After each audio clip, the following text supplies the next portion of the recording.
بسم اللہ الرحمن الرحیم۔ Sana Khan food secret YouTube channel میں ناظرین آپ کو خوش آمدید۔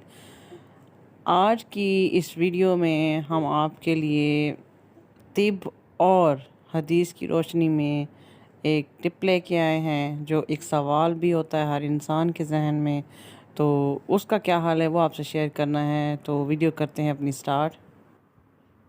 کھانے میں جو ہے وہ مکھی کا گرنا، تو یہ سوال تقریباً ہر انسان کے ذہن میں ہے کہ اگر کھانے میں مکھی گر جائے تو ہم لوگوں کو جو ہے وہ کیا کرنا چاہیے۔ تو اس کا کیا حل ہے حدیث نبوی صلی اللہ علیہ وآلہ وسلم کی روشنی میں اور طب کے حوالے سے ہم آج آپ کو اس کا جو حل ہے وہ بتائیں گے، اور یعنی اسلامی اور حدیث کی روشنی میں بھی بتائیں گے اور طبی لحاظ سے بھی بتائیں گے۔ تو ویڈیو کو آپ نے پورا دیکھنا ہے۔ جزاک اللہ۔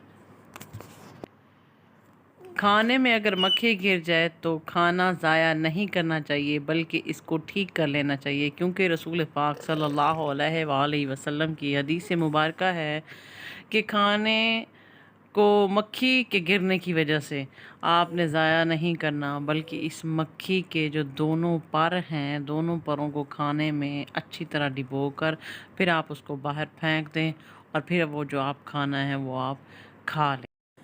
کیونکہ اگر یہ کھانا جو ہے، کیونکہ رزق جو ہے اس کو تو ہم نے کسی صورت بھی ضائع نہیں کرنا۔ بہت نصیب والے ہوتے ہیں وہ لوگ جن کو آسانی سے جو ہے وہ رزق میسر ہوتا ہے۔ تو آج سے ہزاروں سال پہلے کی گئی آپ صلی اللہ علیہ وآلہ وسلم کی یہ بات جو ہے طبی لحاظ سے بھی ثابت ہو چکی ہے کہ مکھی کے جو ایک پر ہے اس میں زہر ہے، لیکن جو دوسرا پر ہے اس میں شفا ہے، یعنی دوسرا پر اس زہر کو ختم کر دیتا ہے۔ اگر کھانا زہریلا ہو جاتا تو وہ نقصان دہ ہو جاتا، تو آپ صلی اللہ علیہ وآلہ وسلم کبھی بھی اس کھانے کو جو ہے کھانے کا حکم نہ دیتے۔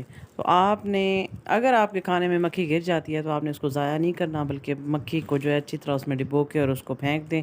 وہ کھانا آپ کے لیے جو ہے وہ شفا بھی ہوگا، آپ کے لیے اس میں کسی قسم کا کوئی نقصان نہیں ہوگا۔ امید ہے آج کی ویڈیو آپ کو پسند آئی ہوگی۔ اپنے اچھے اور پیارے پیارے کمنٹس، اور اگر آپ کے ذہن میں کوئی سوال ہے تو وہ لازمی کرنا ہے، اور ہمارے چینل کو سبسکرائب کر دیں، بیل کا نوٹیفیکیشن آن کر دیں، ویڈیو کو لائک کر دیں۔